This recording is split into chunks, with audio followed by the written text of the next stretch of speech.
Result आ चुका है और इस बार किसी एक पार्टी को बहुमत नहीं मिला है। तो ऐसे में बात अगर उत्तर प्रदेश की करें तो यूपी की 80 लोकसभा सीटों पर हुए चुनाव में समाजवादी पार्टी ने सबसे अधिक 37 सीटें जीतकर बीजेपी को प्रदेश में मात्र 33 सीटों पर सिमट जाने पर विवश कर दिया है।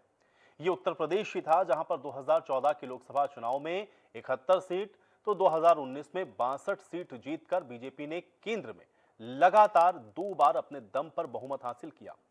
लेकिन इस बार यूपी में हुए नुकसान की भरपाई किसी दूसरे राज्य से हो नहीं पाई, लिहाजा बीजेपी गठबंधन से अब सरकार बना रही है। कांग्रेस ने 6 सीटें जीतकर एक दशक के बाद यूपी में अपना सबसे अच्छा प्रदर्शन किया है। लेकिन बीजेपी की हार के सारे सियासी समीकरण उल्टे पड़ गए। अब बीजेपी से लेकर के पॉलिटिकल पंडित नतीजों का नए सिरे से विश्लेषण कर रहे हैं। तो आज हम भी आपको लोकसभा सीटों का सारा समीकरण समझाएंगे। न सिर्फ हार जीत के आंकड़े बल्कि विधानसभा वार भी पार्टियों की परफॉर्मेंस कैसी रही है ये आपको बताएंगे।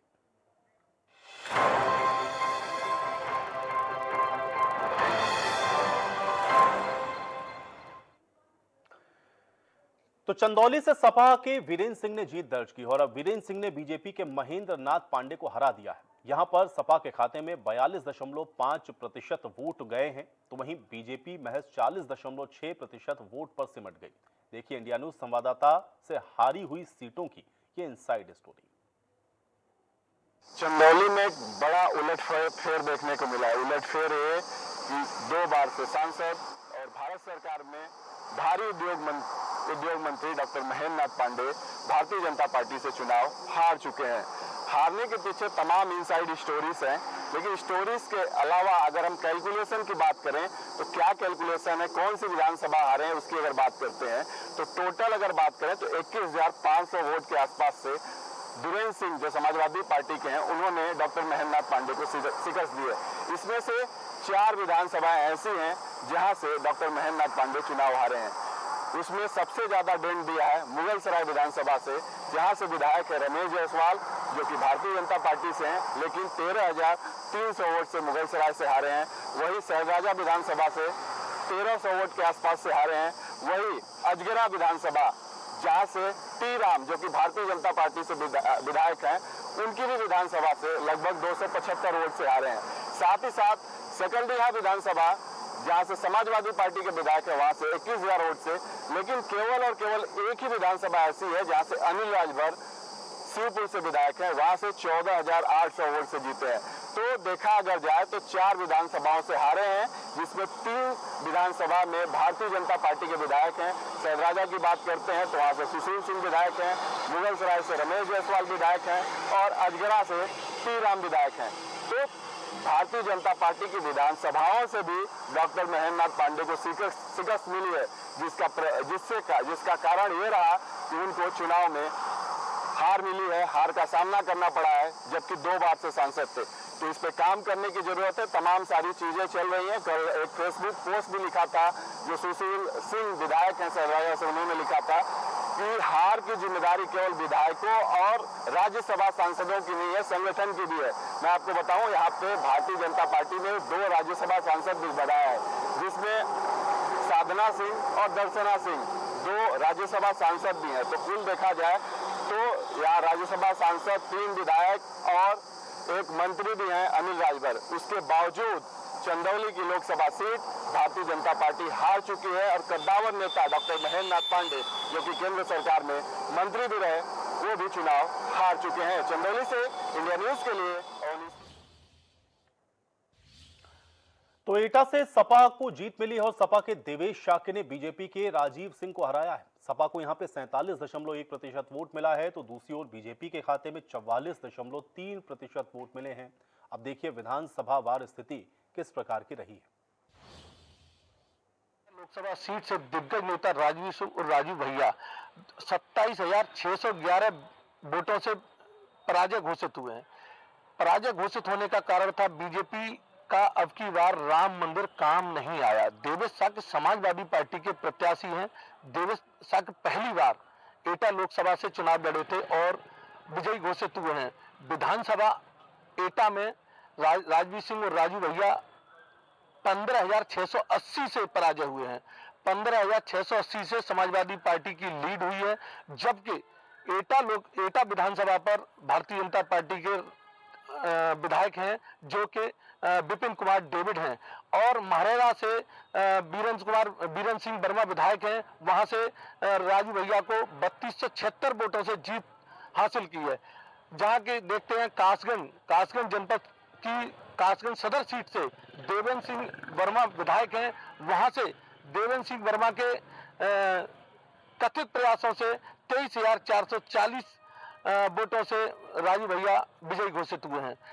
अमापुर विधानसभा को लिया जाए, अमापुर विधानसभा हरिओम वर्मा भारतीय जनता पार्टी के सिटिंग एमएलए हैं, वहां पर 4788 वोटों से राजू भैया को जीत हासिल हुई है।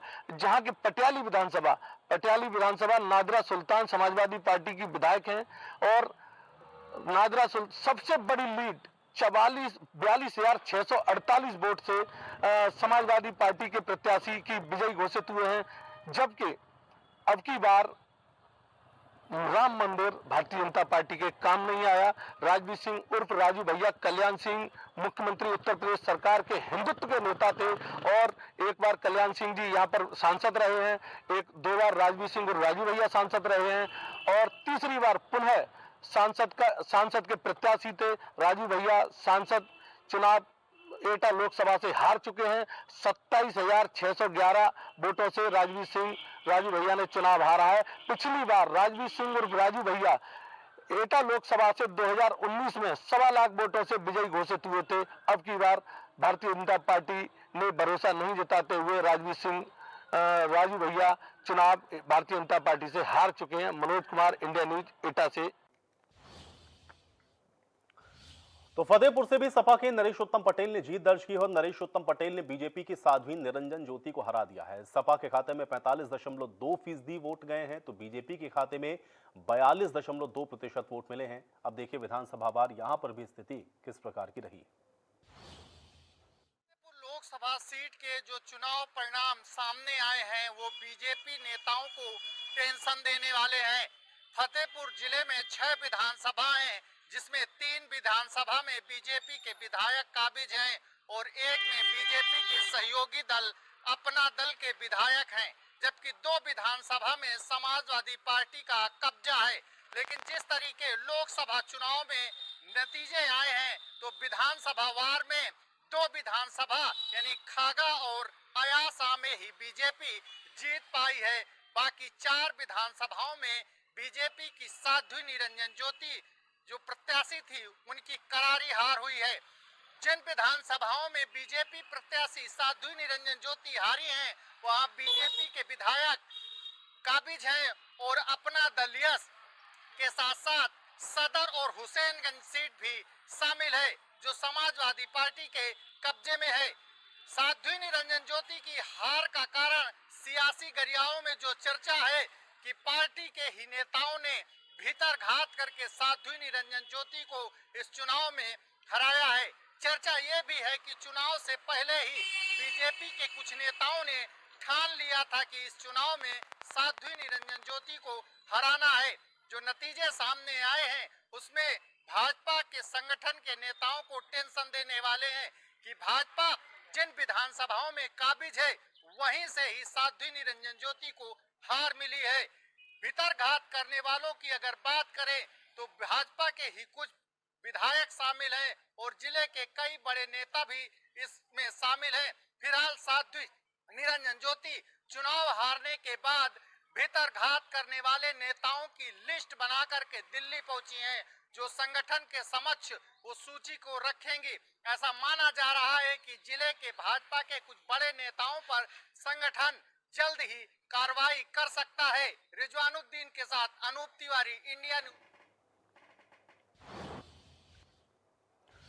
तो लखीमपुर खीरी से सपा के उत्कर्ष वर्मा ने बीजेपी के अजय मिश्र टेनी को हराया है और अब देखिए यहां पर भी विधानसभा वार स्थिति क्या है। लखीमपुर खीरी की दोनों लोकसभा सीटों पर बीजेपी को करारी हार का सामना करना पड़ा है। लखीमपुर खीरी में कुल 8 विधानसभाएं आती हैं, जहां पर 8 विधानसभा पर बीजेपी के विधायक हैं। जहां लखीमपुर खीरी की बात करें तो एक विधानसभा में बीजेपी को जीत हासिल हुई है, जो कि निघासन विधानसभा है और केंद्रीय गृह राज्य मंत्री अजय मिश्र टेनी का गढ़ है। वहां से प्रशांत वर्मा विधायक हैं, जहां से उन्हें 17,000 कुछ वोटों से उन्हें जीत हासिल हुई है। और उन्हीं की अन्य विधानसभाओं की बात करें तो बलिया विधानसभा से रोमी साहनी विधायक हैं, जहां भी उन्हें भी हार का सामना करना पड़ा है। श्रीनगर की बात करें तो श्रीनगर से मंजू त्यागी विधायक हैं, वहां पर भी करारी हार मिली है। और गोला विधानसभा की बात करें तो गोला विधानसभा में भी करारी हार का बीजेपी को सामना करना पड़ा है। सदर विधानसभा की बात करें तो यहाँ से योगेश वर्मा विधायक हैं, जहाँ से वह बीजेपी को नहीं जिता सके और बीजेपी को करारी हार का सामना करना पड़ा है। वहीं धौरारा लोकसभा की बात करें तो वहां पर 3 विधानसभा आती हैं, जिसमें 2 विधानसभा सीतापुर में आती हैं, हरगांव और मोहली। कुल 5 विधानसभा वहां पर भी हैं। वहां से धौरारा विधानसभा से जो है वहां से भी हार का सामना करना पड़ा है। मोहम्मदी विधानसभा में भी बीजेपी को करारी हार का सामना करना पड़ा है। मोहली और हरगांव में भी बीजेपी को करारी हार का सामना करना पड़ा है। बात करें 8 विधानसभाओं में बीजेपी के विधायक हैं, लेकिन वह भारतीय जनता पार्टी के प्रत्याशियों को जिताने में नाकाम साबित हुए हैं। कहीं ना कहीं देखने वाली बात यह है कि आखिर विधानसभाओं में बीजेपी के विधायक होने के बावजूद भी बीजेपी को के प्रत्याशियों को नहीं जिता पाना कहीं ना कहीं एक प्रश्न चिन्ह खड़ा होता है। लखीमपुर खीरी प्रतापगढ़ से सपा के शिवपाल सिंह पटेल ने जीत दर्ज की है। शिवपाल सिंह ने बीजेपी की संगमलाल गुप्ता को हराया है और यहां से सपा को 46.7% वोट मिले हैं। बीजेपी के खाते में सिर्फ 39.7% वोट गए हैं। यहां की भी विधानसभावार स्थिति क्या है, देखिए। प्रतापगढ़ में भाजपा प्रत्याशी संगमलाल गुप्ता के ऊपर जहां भारतीय जनता पार्टी ने दोबारा भरोसा किया और उनको दोबारा टिकट दिया, वही भारतीय जनता पार्टी के प्रत्याशी अपने ही विधायक के क्षेत्र में हार गए। बात करेंगे सदर विधानसभा क्षेत्र की, जहां राजेंद्र मौर्य जो बीजेपी के विधायक हैं, उनके क्षेत्र से 9,069 वोट से भारतीय जनता पार्टी के प्रत्याशी हार गए। उसके बाद पूर्व कैबिनेट मंत्री जो भारतीय जनता पार्टी के कद्दावर नेता हैं, उनके क्षेत्र पट्टी विधानसभा से सर्वाधिक वोटों से संगमलाल गुप्ता पराजित हुए, जहां 35,000 से अधिक वोटों से उनको हार का सामना करना पड़ा। इस तरह से बात करेंगे रानीगंज विधानसभा क्षेत्र की, जहां रानीगंज विधानसभा क्षेत्र में तकरीबन 14,000 से अधिक वोटों से भाजपा प्रत्याशी को हार का सामना करना पड़ा, जबकि वहां भाजपा के वरिष्ठ नेता पूर्व विधायक धीरज ओझा का कब्जा माना जाता है और क्षेत्र में पैठ मानी जाती है।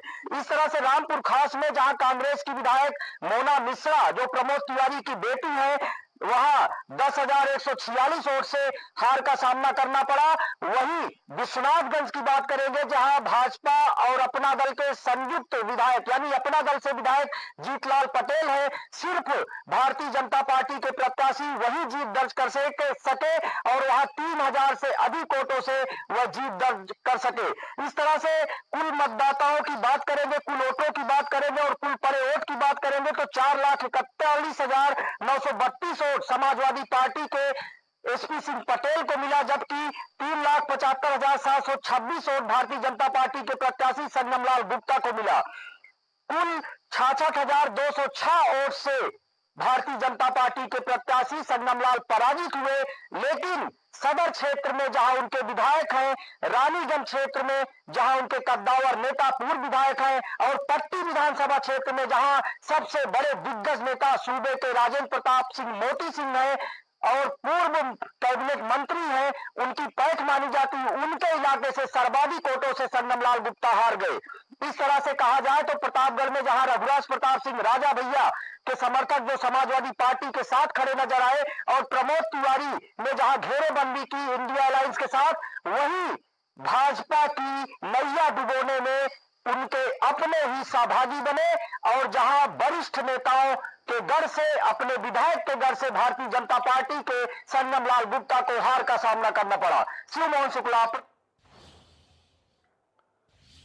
तो रामपुर से सपा के मोहिबुल्लाह जीते हैं और मोहिबुल्लाह ने बीजेपी के घनश्याम सिंह लोधी को हराया है। सपा के खाते में 49.7% वोट गए हैं तो बीजेपी के खाते में 40.7% वोट गए। अब देखिए यहां की भी विधानसभा वार स्थिति क्या है।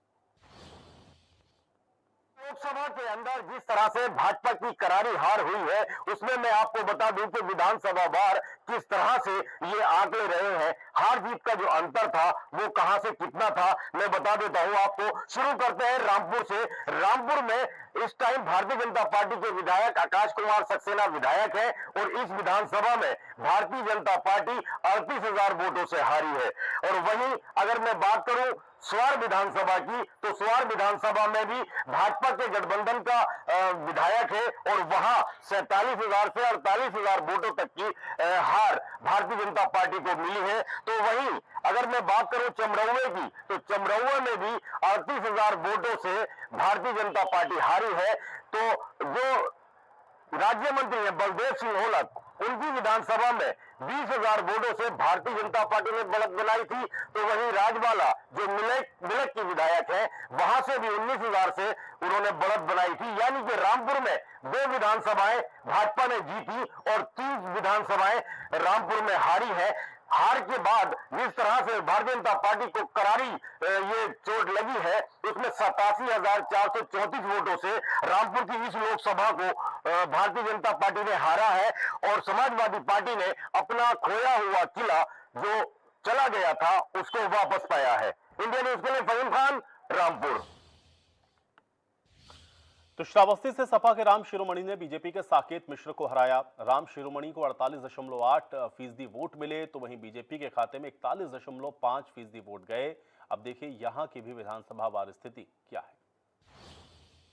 श्रावस्ती में भी सपा ने जीत हासिल की है। अगर सपा श्रावस्ती की बात करें तो श्रावस्ती में 5 विधानसभा थे, जहां पर 3 विधानसभाओं में भाजपा के विधायक भी थे। उन विधानसभाओं में भी भाजपा बुरी तरीके से हारी है। अगर श्रावस्ती विधानसभा की बात है तो यहाँ पर रामकिरण पांडे विधायक थे और सबसे ज्यादा हार यहीं से हुई है। 22,973 वोटों से यहाँ पर सपा आगे रही। भाजपा प्रत्याशी को 22,973 वोटों से सपा ने हराया। इसके साथ साथ अगर बात करें भिनगा की, तो भिनगा में 17,001 वोट से हराया गया है, जबकि तुलसीपुर विधानसभा में 15,606 वोटों से, और गैसड़ी की बात करें तो गैसड़ी में 51,541 वोटों से हराया है, जबकि बलरामपुर की अगर बात करें तो वहां पर 559 वोटों का अंतर था। कुल मिलाकर 76,673 वोटों से सपा प्रत्याशी राम शिरोमणि वर्मा आगे रहे और भाजपा प्रत्याशी जो यहाँ पर साकेत मिश्रा को बनाया गया था और एक चेहरा था, उनके लिए यहाँ पर प्रधानमंत्री नरेंद्र मोदी भी आए थे, उनको जिताने की कोशिश की गई थी, लेकिन वो भी हारे हैं। ये था श्रावस्ती का समीकरण। श्रावस्ती समीकरण में 5 विधानसभाएं थी, जिनमें 3 विधानसभाओं पे भाजपा के विधायक थे। उसके बावजूद भी कहीं न कहीं सपा यहाँ पर आगे निकलती हुई नजर आई है और भाजपा को करारी शिकस्त दी है। नितेश पाठक, इंडिया। और अब अमेठी की भी बात करते हैं। अमेठी में कांग्रेस के किशोरी लाल ने जीत दर्ज की। अमेठी से बीजेपी के स्मृति ईरानी को हार का सामना करना पड़ा। कांग्रेस के खाते में 55% वोट गए तो बीजेपी को 37.9% ही वोट मिले। अब अमेठी में ये खेला कैसे हुआ है, ये रिपोर्ट देखिए। मैं अगर अमेठी की बात करूं, केंद्रीय मंत्री स्मृति ईरानी की हार की, जो कि एक कद्दावर मंत्री थी, जिनकी अमेठी से हार हुई और केएल शर्मा कांग्रेस के प्रत्याशी ने उनको शिकस्त दी है। ऐसे में विधानसभा वार अगर मैं आपको बताऊं तो 5 विधानसभा है अमेठी में 5 विधानसभा है। 5 विधानसभा में इनको 8,000, 9,000, 6,000, 7,000 एक तरीके से कह लीजिए 8,527 वोट, 7,052 वोट, और सबसे ज़्यादा इनका जहाँ पे निवास है गौरीगंज विधानसभा में तो इनकी हालत और ख़राब हो गई। वहाँ मिला इनको करीब 8,000 वोट, 8,052 वोट। तो इस तरीके से अमेठी की विधानसभा जो है, अमेठी में भी इनका एक तरीके से खाता तो खुल गया, लेकिन वहाँ भी 6,000 के आसपास सीमित रह गई। इस तरीके से संगठन में काफ़ी कमियां रहीं, जो कि चुनाव लड़ाने में इनके संगठन में इनका साथ नहीं मिला, या संगठन को कायदे से, हालांकि संगठन की बड़ी बड़ी बातें होती थी पन्ना प्रमुख बनाए जाते थे कि एक घर में जाएंगे तो वो एक वोट निकाल के लाएंगे, लेकिन ये सब कहीं ना कहीं धरा का धरा रह गया और ये सब केवल कहने की बातें रह गई। आज तक अभी तक आपको बताएं जिस तरीके से स्मृति ईरानी की हार हुई है, पांचों विधानसभा में लगातार अगर देखा जाए तो इनका मत प्रतिशत कम हुआ है। वहीं पर केएल शर्मा पांचों विधानसभा में वोटों की झड़ी लग गई है उनके साथ। ऐसा इसलिए हुआ है क्योंकि केंद्रीय मंत्री स्मृति ईरानी लगातार राहुल गांधी को कोस रही थीं और संगठन का भी केंद्रीय मंत्री स्मृति ईरानी के सामने संगठन की भी नहीं चली। जो स्मृति ईरानी कहती थी संगठन वही उतना करता था अमेठी का। अब रही बात ये कितना इनको अपने ऊपर कमांड था कि हमारा संगठन हमारे कहने के हिसाब से चलेगा तो हम चुनाव जीत जाएंगे, लेकिन वो कहीं ना कहीं इनके मंसूबों पर पानी फिर गया। आज अगर आपको बताऊं तो जिस तरीके से केएल शर्मा ने करीब 1,61,000 से वोट दर्ज की है, जीत दर्ज किया है, वहीं पे केंद्रीय मंत्री स्मृति ईरानी को एक करारी हार मिली है। पांचों विधानसभा में बात करूं, एक तिलोई विधानसभा में इनके उत्तर प्रदेश सरकार के मंत्री हैं राजा मैंकेश्वर शरण सिंह, जो कि उत्तर प्रदेश सरकार में हैं, और दूसरी तरफ जगदीशपुर विधानसभा की बात करूं तो जगदीशपुर विधानसभा में सुरेश पासी, जो कि पूर्व मंत्री हैं और प्रेजेंट टाइम विधायक हैं, वहां से भी ये हारी चुनाव। और इसके अलावा सलोन विधानसभा जो कि रायबरेली में आती है, वहां पे इनके सपा के विधायक हैं, लेकिन वहां भी ये हार चुकी हैं चुनाव। और खुद जहां पर ये रहती हैं गौरीगंज में इन्होंने अपना निवास बनाया, अपना आवास, वहां पर इन्होंने सपा के विधायक का सहयोग लिया, राकेश प्रताप सिंह, जो कि इनके तरीके से इनके पास मंच भी साझा किए, लेकिन वो भी काम नहीं कर पाए, वोट दिलाने के लिए कुछ भी नहीं कर पाए। और बचा अमेठी में भी इन्होंने गायत्री प्रसाद प्रजापति की पत्नी महाराजी देवी जो विधायक हैं उनका सहयोग लिया, उनके बेटे बहू बेटियां निकल करके इनके लिए वोट मांगने का काम की, लेकिन अमेठी की सीट भी नहीं निकल पाई। Arvind Srivastava, India news. वहीं बांदा से सपा के कृष्णा देवी शिवशंकर पटेल ने जीत दर्ज की और बीजेपी के आरके सिंह पटेल को हार का सामना करना पड़ा है। सपा को 38.9% वोट मिले हैं, बीजेपी को 32.1% वोट मिले। बांदा में कैसे ये सियासी समीकरण बिगड़ा है, ये रिपोर्ट देखिए। बांदा चित्रकूट लोकसभा चुनाव में भाजपा की बड़ी हार हुई है। यहां जनता ने साइकिल की रफ्तार तेज करते हुए भाजपा को बड़ी शिकस्त दी है। अपने ही गढ़ में भाजपा प्रत्याशी आरके पटेल वोट बैंक नहीं साध पाए हैं। यहां भी जनता ने सपा प्रत्याशी कृष्णा पटेल को जिताने की अहम भूमिका निभाई है। इसी तरह बसपा प्रत्याशी मयंक द्विवेदी अपने गढ़ नरैनी में भी वोट की मार खा गए हैं। हालांकि भाजपा प्रत्याशी आरके पटेल ने बबेरू में भी जमकर वोट बटेरे, लेकिन बढ़त बनाने में नाकामयाब रहे। भाजपा का गढ़ कहे जाने वाले सदर में 77,720 व नरैनी में 69,190 वोट मिले हैं, जबकि सपा से कृष्णा पटेल को सदर में 73,823 व नरैनी विधानसभा में 85,239 वोट मिले हैं। वीडियो जर्नलिस्ट रोहित के साथ मैं सत्यम सिंह, इंडिया न्यूज बांदा।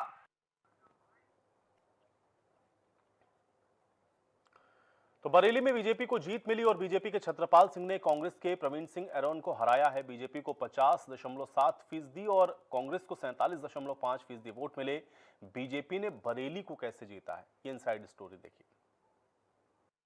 चुनाव में इस बार उत्तर प्रदेश में नतीजे भारतीय जनता पार्टी के पक्ष में नहीं रहे। जहां पिछली बार भारतीय जनता पार्टी 62 सीटों पर जीती थी, वहीं इस बार उसको 32 सीटों पर ही संतोष करना पड़ा। 30 सीटों का ये अंतर एक बहुत बड़ी समीक्षा के लिए संकेत दे रहा है। आपको बता दें कि बरेली और आंवला की अगर हम बात करें तो आंवला लोकसभा को भारतीय जनता पार्टी ने खो दिया है और बरेली लोकसभा में भी 2 विधानसभा पर भारतीय जनता पार्टी को हार का मुंह देखना पड़ा। इन दोनों लोकसभा का अगर हम समीक्षा करें तो बरेली में नवाबगंज और भौजीपुरा, ये 2 विधानसभा ऐसी हैं जहां पर भारतीय जनता पार्टी को हार का मुंह देखना पड़ा। जहां पर भौजीपुरा विधानसभा पहले ही विधानसभा चुनाव में भारतीय जनता पार्टी हार चुकी है। नवाबगंज से डॉक्टर MP आर्य भारतीय जनता पार्टी से विधायक हैं, लेकिन लोकसभा चुनाव में वो अपनी विधानसभा जिताने में असफल रहे हैं। वहीं बात करें अगर आंवला लोकसभा की, तो आंवला में बिथरी चैनपुर विधानसभा में जहां पर डॉक्टर राघवेंद्र शर्मा विधायक हैं, वहां पर भारतीय जनता पार्टी को हार का मुंह देखना पड़ा है।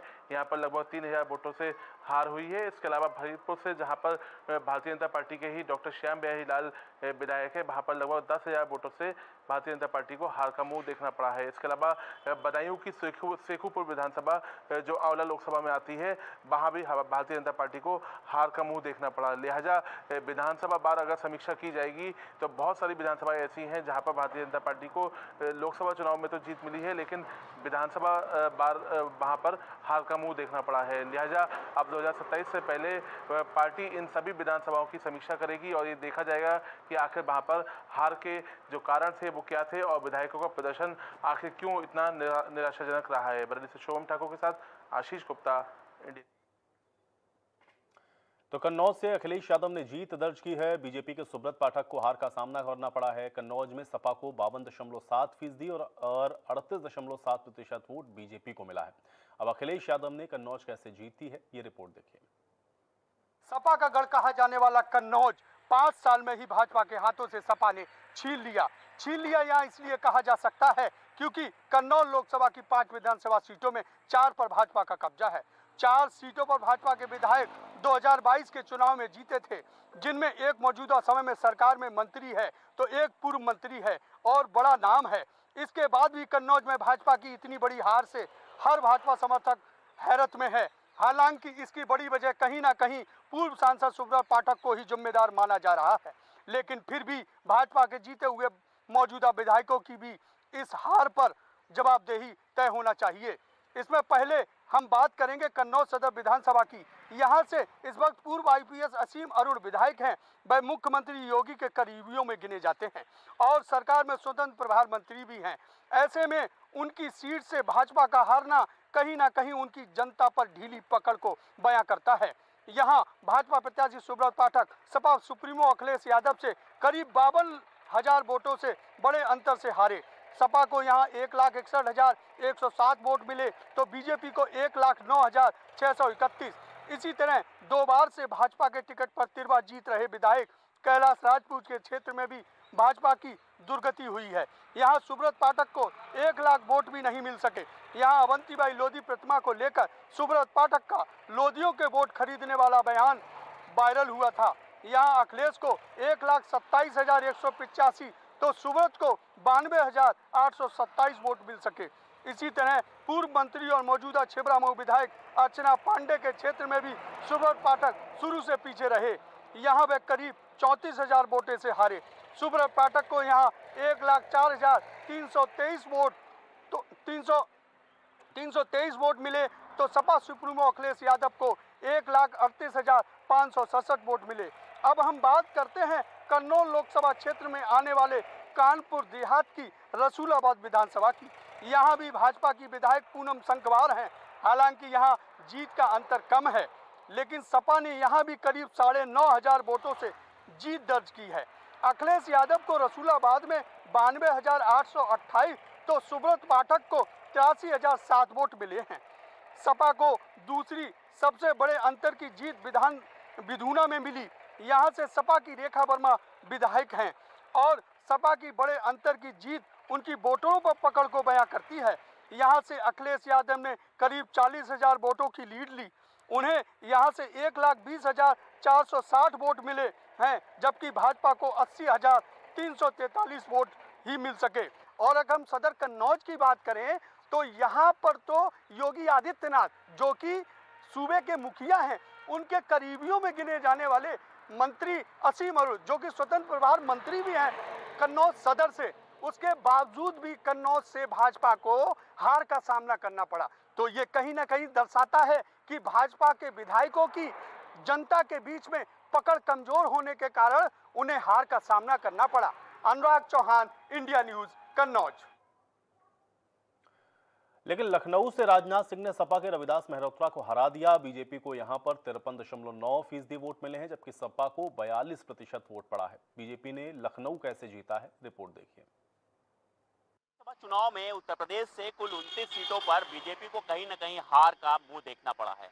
ऐसे में क्या कुछ कारण रहा है, अब इस पर कहीं न कहीं बीजेपी का मंथन जरूर चल रहा है। बहुत सी ऐसी लोकसभाएं थी जहां पर विधानसभा तक जिताने में जो यहाँ के बीजेपी विधायक थे वो कामयाब नहीं रहे। वहीं अगर हम मोहनलालगंज लोकसभा की बात करें तो यहाँ पर कुल 5 विधानसभाएं आती हैं और खुद कौशल किशोर यहाँ पर मैदान में उतरे थे। वहीं आपको बताते चले कि कौशल किशोर की पत्नी और इनके साले 2 विधानसभाओं से विधायक हैं। वहां से भी कहीं ना कहीं इनको हार का मुंह देखना पड़ा है, जिसमें से आपको बता दें कि जो इनकी पत्नी जयदेवी हैं वो मलियाबाद से विधायक हैं। वहां आपको बता दें कि करीब 14,000 वोटों से इनको हार का मुंह देखना पड़ा है। तो वहीं अगर मोहनलालगंज विधानसभा की बात करें तो यहाँ से इनके साले अमरीश रावत खुद विधायक हैं बीजेपी से, जो इनको जिता नहीं पाए। यहाँ से 31,700 वोटों से इनको हार का मुंह देखना पड़ा है। तो वहीं मलियाबाद और उसके बाद जो आपको बताते हैं कि सिधौली विधानसभा से मनीष रावत विधायक हैं, बीजेपी से विधायक हैं। वहां भी 56,000 वोटों से इनको हार का सामना करना पड़ा है।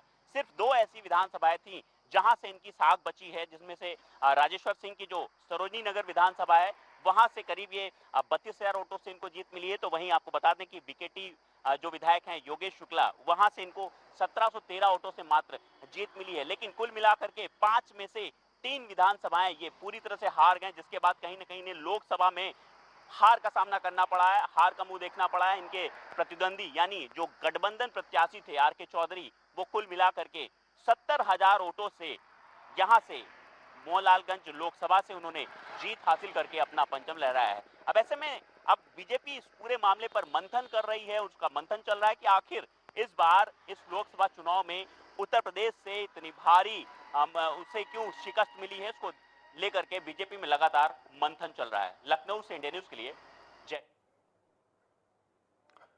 तो और सीटों में शुमार रही सुल्तानपुर से मेनका गांधी को हार का सामना करना पड़ा है। सपा के रामभाऊ निषाद ने मेनका गांधी को हराया है। सपा को 43% और बीजेपी को 38.8% वोट मिले हैं। आखिर बीजेपी सुल्तानपुर क्यों हार गई है, ये रिपोर्ट देखिए। आज मैं चर्चा करूंगा सुल्तानपुर लोकसभा सीट की, जहां पर कुल 5 विधानसभाएं हैं, जिनमें एक विधानसभा सिसौली विधानसभा जो समाजवादी पार्टी की झोली में है, बाकी 4 विधानसभाएं भारतीय जनता पार्टी की झोली में रही हैं। यहाँ से 4 विधायक हैं। सुल्तानपुर में अगर मैं बात करूं सुल्तानपुर विधानसभा की, तो यहाँ पर पूर्व मंत्री और सुल्तानपुर के विधायक विनोद सिंह हैं। सदर विधानसभा की बात करूं तो यहाँ से भाजपा के और निषाद पार्टी गठबंधन के विधायक के राजप्रसाद उपाध्याय। अगर मैं लंबुआ विधानसभा की बात करूं तो यहाँ से भारतीय जनता पार्टी के विधायक है सीताराम वर्मा। और अगर मैं कादीपुर विधानसभा की बात करूं तो यहाँ से भाजपा विधायक हैं राजेश गौतम। कुल 5 विधानसभाओं में 4 विधानसभाओं में भारतीय जनता पार्टी के विधायक होने के बावजूद मेनका संजय गांधी इस बार सुल्तानपुर लोकसभा क्षेत्र में 43,174 मतों से चुनाव हारी हैं, जबकि राम भुआल निषाद यहाँ पर जो इंडिया गठबंधन के प्रत्याशी थे उनको 4,44,330 मत मिले। वहीं 4 विधानसभाओं में भारतीय जनता पार्टी के विधायक होने के बावजूद मेनका संजय गांधी को सिर्फ 4,01,156 मत मिले और वो 43,174 मतों से चुनाव हारे। अब मैं आपको बता दूं कि सिसौली विधानसभा, जहां पर समाजवादी पार्टी के विधायक हैं मोहम्मद ताहिर शाह, वहां पर मेनका संजय गांधी 17,318 मतों से हारी। वहीं अगर हम सुल्तानपुर विधानसभा की बात करें, जहां से भारतीय जनता पार्टी के विधायक पूर्व मंत्री विनोद सिंह हैं, यहाँ पर मेनका संजय गांधी 17,067 मतों से हारी हैं। इसके बाद अगर मैं चर्चा करूं आपसे सदर विधानसभा की, जहां पर निषाद पार्टी भारतीय जनता पार्टी गठबंधन के जो विधायक हैं राजप्रसाद उपाध्याय, यहाँ पर 1,183 मतों से मेनका संजय गांधी चुनाव हारी है। और अगर मैं यहाँ पर अगर लंबुआ विधानसभा की अगर मैं चर्चा करूं, जहां पर भारतीय जनता पार्टी के विधायक सीताराम वर्मा विधायक है और यहाँ पर मेनका गांधी ने धोपाप धाम का विकास कराया। यहाँ पर उन्होंने काफी महोत्सव के रूप में यहाँ पर आयोजन करवाए। उसके बावजूद मेनका संजय गांधी यहाँ पर 11,424 मतों से चुनाव हारी। सिर्फ एक विधानसभा जहां पर भारतीय जनता पार्टी के विधायक राजेश गौतम कादीपुर विधानसभा से यहाँ पे विधायक है, यहाँ पर 4,466 मतों से मेनका संजय गांधी इस बार चुनाव जीती है। तो इस तरह से सुल्तानपुर विधानसभा में 5 विधानसभा होने के बाद 4 विधानसभाओं में भारतीय जनता पार्टी का परचम लहराने के बाद सिर्फ एक विधानसभा में समाजवादी पार्टी का यहाँ पे जो विधायक हैं, उसके बावजूद मेनका संजय गांधी 43,174 मतों से चुनाव हारी हैं। कैमरा पर्सन रजा के साथ रवि श्रीवास्तव, इंडिया न्यूज। तो काशी विश्वनाथ की नगरी वाराणसी से नरेंद्र मोदी ने जीत की झंडा बरदारी की। कांग्रेस के अजय राय को हार का सामना करना पड़ा। मोदी को वाराणसी में 54.2% और अजय राय को 40.7% वोट ही मिले। तो काशी का सियासी समीकरण कैसा रहा है, ये रिपोर्ट देखिए। एक बार फिर पीएम मोदी को काशीवासी यहाँ के सांसद बना दिए। हालांकि ये जीत का मार्जिन 2014-2019 के मुकाबले कम है। हमारे साथ काशी की तमाम जनता है। देखिए, उनकी मां का तस्वीर लगा के उनके ऊपर माल्यार्पण करके उनको मिठाई खिलाया गया और जोश भी देखने को मिल रहा है। देखिए इस तरीके से नमो पार्वती का जयघोष किया जा रहा है। हमसे बात करना चाहेंगे, क्या कहेंगे इस बार फिर पीएम मोदी को यहाँ का सांसद आप लोगों ने बना दिया? देखिए, मैं सत्यम कुमार जायसवाल, अध्यक्ष नरेंद्र मोदी विचार मंच काशी संभाग और अध्यक्ष श्री पाशपाणी विनायक सेवा दल, और मैं 1 मई से माननीय नरेंद्र मोदी जी के लिए कार्य कर रहा हूं और मेरी पूरी टीम नुक्कड़ नाटक और जन जन संपर्क के माध्यम से ढोलक मजीरा लेके हम लोगों को श्री राम धुन सुनाए हैं और लोगों से वोट मांगा है और धर्म और जाति से ऊपर उठ के लोगों को राष्ट्र के प्रति अपनी श्रद्धा देने के लिए 1 महीना मैंने जो मेहनत की, उसी का नतीजा है कि आज माननीय मोदी जी 1,52,000 वोटों से, जो कि ये जो मोदी जी की सरकार बनने वाली है, इसमें हमारे काशी वासियों का बहुत बहुत योगदान है। माननीय अजय राय जी भी काशी के पुत्र हैं, लेकिन मोदी जी को भी आज काशी ने गोद लिया है। आप बताइए, काशी की महिलाएं भी हमारे साथ मौजूद हैं, क्या कहेंगी? जीत हुई है, प्रचंड जीत कहा जाए, क्या कहा जाए? प्रचंड जीत ही हम लोग तो मानेंगे। हमारे मोदी जी जीत गए 392 नंबर से, तो अब क्या चाहिए? महिलाओं के लिए तो बहुत कुछ किया है उन्होंने। एक बार हम चाहेंगे सब लोग खुशी में कुछ गीत गाले, सब लोग मिल के गाले, तब न माने कि मोदी जीते हैं। काशी के सांसद तीसरी बार बने हैं। आज मंगलवार है, मंगलवार है, आज तुमसे जो कोई जावे उसका बेड़ा पार है। आज मंगलवार है, महावीर का वार है, सच्चे मन से जो कोई जावे उसका बेड़ा। एक बच्चा पूछेंगे तो हर हर मोदी, घर घर मोदी, हर हर मोदी, घर घर मोदी। जीत हुई है। आने के लिए हम लोग एड़ी चोटी लगा दिया है। महिलाएं हम लोग की बहुत सहयोग है मोदी को जिताने के लिए। जय श्री राम का उनके ऊपर आशीर्वाद। महिलाओं का संघर्ष मानना पड़ेगा ना। महिलाओं संघर्ष किए हैं, घर घर महिलाएं संघर्ष की हैं, जा के की हैं। लोगों ने क्या संघर्ष किया बताइए? बहुत किए, अक्षत वितरण से लेके आज तक कर ही रहे हैं। हर जगह से हम लोग मदद किए हैं। अच्छा, मिठाई वितरण वाला कार्यक्रम चलेगा कि क्लोज हो गया है? मिठाई बंटवाइए, मिठाई बंटवाइए। अभी इसके लिए वहाँ कहाँ थे आप? जो मैंने पटाखा देखा देखेंगे बनारस में, अभी जगह जगह जो है आतिशबाजी सब कुछ आपको देखने को मिलेगा। तो देखिए, बनारस की महिलाएं हैं काफी खुश हैं। पीएम मोदी को तीसरी बार काशी का सांसद बना दिया गया है। हालांकि ये जीत का जो मार्जिन है इस बार कम है 2014-2019 की बात करें तो। वीडियो जर्नलिस्ट दीपक के साथ आकाश यादव, इंडिया न्यूज, वाराणसी। तो लोकसभा की इनसाइड स्टोरी में लगातार आपने देखा कि किस तरीके से अलग अलग जगहों पर क्या कुछ हार और जीत के जो समीकरण हैं वो रहे हैं। अब सहारनपुर की बात करें तो यहां पर इमरान मसूद ने राघव लखनपाल को हराया और यहां पर कांग्रेस को 44.6% वोट मिले। अब बीजेपी के खाते में 39.3% वोट गए हैं। यहां की भी जो विधानसभा वार स्थिति है इसको भी आप थोड़ा सा समझिए। तो बेहट, नगर, देहात, देवबंद, ये अलग अलग जगह विधानसभा वार स्थिति आपको हम दिखा रहे हैं। अब सहारनपुर का जो समीकरण है उसमें आप देख सकते हैं किस तरीके से जो वोटिंग का परसेंटेज है वो रहा है।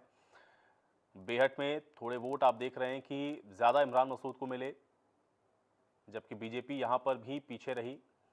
और इसी तरह से नगर क्षेत्र यानी कि सहारनपुर की जो शहरी सीट है वहाँ पर भी इमरान मसूद ने जो प्रदर्शन है वो ठीक ठाक किया। और इसी तरह से देहात में भी और देवबंद में भी यहाँ पर पहले से भी आप देखते हैं कि जो प्रतिशत है वो ज़्यादा रहा है और इस बार भी वैसा ही है। अब इसको थोड़ा सा समझते हैं आंकड़ों के हिसाब से। देखिए, कांग्रेस ने यहाँ पर बढ़त बनाई 33,394 वोटों से और बीजेपी को यहाँ पर मिले 95,165 वोट। इसी तरह से नगर क्षेत्र में आप देखेंगे तो कांग्रेस की बढ़त 1,33,394 रही। और अब मोहनलालगंज से सपा के आर.के. चौधरी ने बीजेपी के कौशल किशोर को हराया। सपा के खाते में 48.5% वोट गए, जबकि दूसरी ओर बीजेपी को 43.4% वोट मिले हैं। विधानसभा वार स्थिति क्या है, ये भी एक बार आपको ग्राफिक के जरिए समझाते हैं।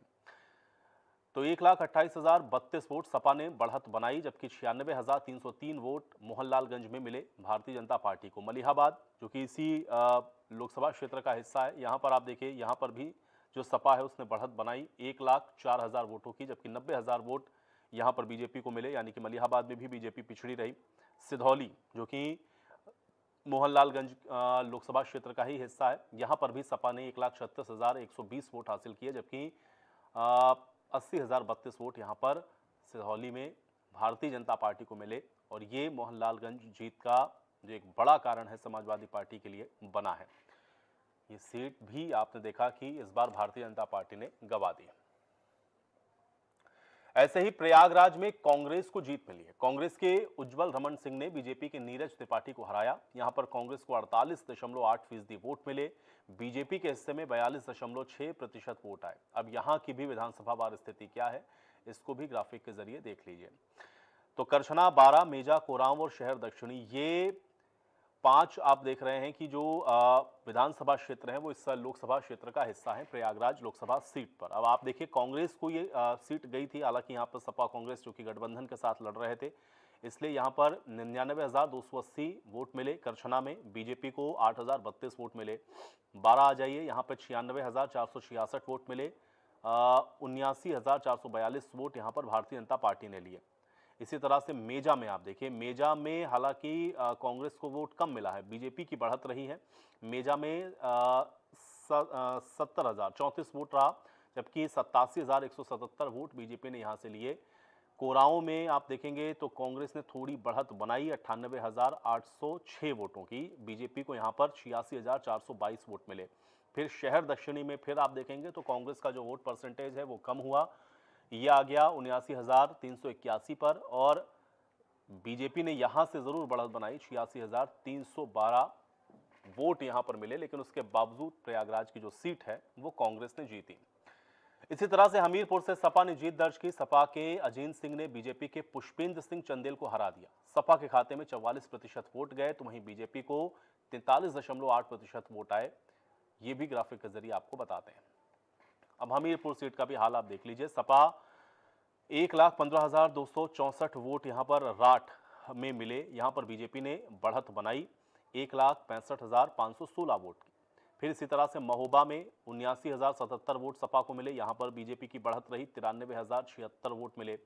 इसी तरह से चरखारी में आप देखेंगे बढ़त बनाई समाजवादी पार्टी ने, और 92,438 जो वोट हैं वो मिले, और 90,593 वोट यहां पर बीजेपी को मिले। और उसके बाद आप देखेंगे तो तिंदवारी में सपा को 76,516 वोट मिले, और 81,544 वोट बीजेपी ने यहां पे बढ़त के तौर पर बनाए। तो हमीरपुर सीट पर वोट का जो समीकरण है वो कुछ इस प्रकार का रहा है। बहुत ज्यादा अंतर इसीलिए आप देखेंगे तो यहां पर न तो वोट में दिखेगा ना ही प्रतिशत में दिखेगा, और इसलिए ये जो सीट है भारतीय जनता पार्टी ने जीती। और अब आजमगढ़ से सपा के धर्मेंद्र यादव को जीत मिल गई। बीजेपी के दिनेश लाल यादव उर्फ निरहुआ को यहां पर हार का सामना करना पड़ा। सपा को 48.2% और बीजेपी को 32.9% वोट मिले। यहां की भी विधानसभा वार स्थिति आपको ग्राफिक के जरिए बता देते हैं।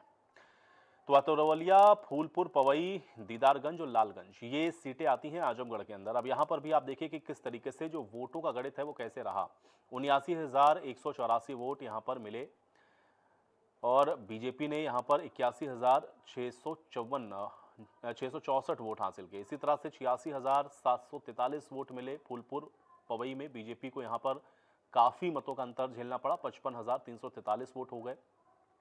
फिर 83,294 वोट दीदारगंज में समाजवादी पार्टी ने बढ़त को बरकरार रखा। यहां पर 66,397 वोट भारतीय जनता पार्टी को मिले, जो कि कम रहा। फिर 87,546 वोट लालगंज में सपा ने बढ़त बनाई, और बीजेपी को मिले 71,460 वोट, और ये सीट गंवा दी भारतीय जनता पार्टी ने। हालांकि उपचुनाव में दिनेश लाल यादव निरहुआ यहां से जीते थे, लेकिन उसके बावजूद इस बार उनको धर्मेंद्र यादव के आगे हार का सामना करना पड़ा। बदायूं से सपा ने जीत हासिल की। सपा के आदित्य यादव ने बीजेपी के दुर्विजय सिंह शाक्य को हरा दिया। सपा के हिस्से में 46% वोट आए और बीजेपी के खाते में 42.8% वोट आए हैं। इसकी भी ग्राफिक्स के जरिए एक बार विधानसभावार स्थिति समझते हैं। तो बीजेपी में बदायूं सीट को अगर आप देखेंगे तो गुन्नौर, सहसवान, बिलसी, बदायूं और बिसौली, ये लोकसभा सीटों की स्थिति आप देखिए। यहां पर अच्छी खासी बढ़त आप कह सकते हैं। बदायूं में जो बढ़त है वो समाजवादी पार्टी ने बनाई। 1,21,480 वोट मिले। गुन्नौर में 81,593 वोटों से ही बीजेपी को संतोष करना पड़ा। फिर विधानसभा सहसवान में आप देखेंगे तो 1,18,310 वोट पाए समाजवादी पार्टी ने और 82,714 वोट मिले यहाँ पर सहसवान में बीजेपी को। बिलसी में जरूर बीजेपी ने लीड ली थोड़ी सी। यहाँ पर 76,280 वोट बिलसी में मिले समाजवादी पार्टी को और यहाँ पर 90,434 वोट भारतीय जनता पार्टी ने बढ़त के तौर पर बनाए। इसी तरह से बदायूं शहर में अगर आप देखेंगे तो 87,386 वोट और 1,29,052 वोट मिले भारतीय जनता पार्टी को बढ़त के तौर पर और बिसौली में 75,596 वोट मिले सपा को और यहां पर भी बिसौली में बढ़त रही 84,266 वोट की। लेकिन उसके बावजूद भी बदायूं की लोकसभा की जो सीट है वो समाजवादी पार्टी के खाते में गई है। अब इटावा से सपा के जितेंद्र कुमार दोहरे ने जीत हासिल की है। बीजेपी के रामशंकर कठेरिया को यहां पर हार का सामना करना पड़ा है। सपा को 47.5% वोट मिले हैं तो बीजेपी के खाते में 41.8% वोट आए हैं। अब यहां की भी आपको एक बार ग्राफिक के जरिए स्थिति दिखा देते हैं। इटावा, भरतना, औरैया, दिबियापुर और सिकंदरा, हालांकि ये सीट समाजवादी पार्टी का गढ़ भी है। यहां पर भी बढ़त आप देखिए सपा की रही 1,10,332 वोट। इसी तरह से 1,72,339 वोट बीजेपी को मिले। फिर आइए भरतना में, यहाँ पर 1,16,306 वोट मिले। यहाँ पे 90,601 वोट बीजेपी को मिले। औरैया में ये आंकड़ा 88,556 का हो गया। यहाँ पर काफ़ी कम वोट मिला, 74,609 बीजेपी को। फिर आइए दिबियापुर में 91,496 वोट मिले समाजवादी पार्टी को। बीजेपी यहाँ भी काफ़ी पीछे रही 74,286 वोट पर। सिकंदरा में जरूर थोड़ी सी बढ़त भारतीय जनता पार्टी ने बनाई, 82,516 और 86,615 वोट सिकंदरा में बीजेपी को मिले।